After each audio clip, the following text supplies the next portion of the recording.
You didn't lose motivation. Motivation was never yours to begin with.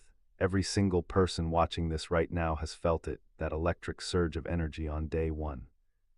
The new plan, the new version of yourself, the feeling that this time is different. You go to sleep excited, you wake up ready. Then day three arrives and something inside you quietly dies. You tell yourself you're lazy, undisciplined, that other people have something you don't. But what if I told you that's not just wrong? It's precisely the lie your brain needs you to believe to keep you exactly where you are. Here's what's actually happening inside your nervous system. When you start something new, your brain floods with dopamine, not because you're doing the thing, but because you're imagining the reward. Neuroscientist Wolfram Schultz proved this decades ago. Your brain fires its biggest dopamine hit during anticipation, not achievement. Day 1, 2, 3, you're running on fantasy fuel, but by day 4, the imagination has worn thin. Reality hasn't delivered the transformation yet. The brain scans for reward, finds nothing extraordinary, and begins pulling resources from the behavior. Motivation doesn't disappear, it gets reallocated. This is called the novelty crash, and it's hardwired into every human alive. The people you admire who stay consistent, they didn't escape the crash. They just learned something you were never taught.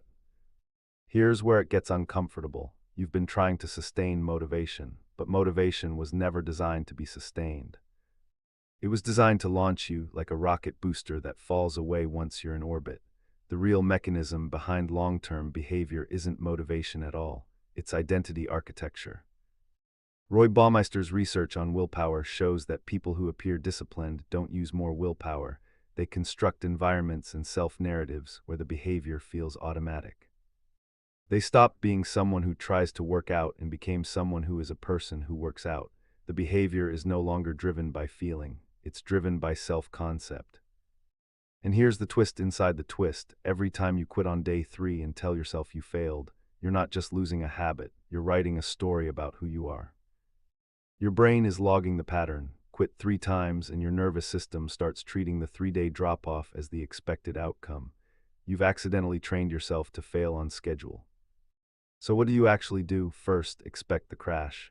Mark day 3 on your calendar before you even start. When the motivation dies, you don't panic because you knew it was coming.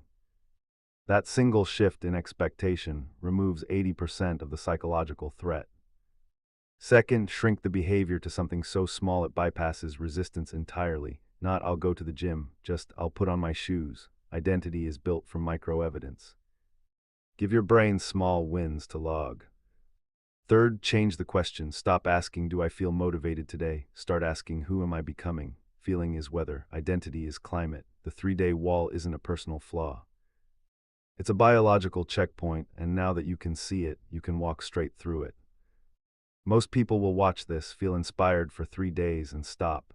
But you're still here, which means something in you already knows you're different. The question is what you do next.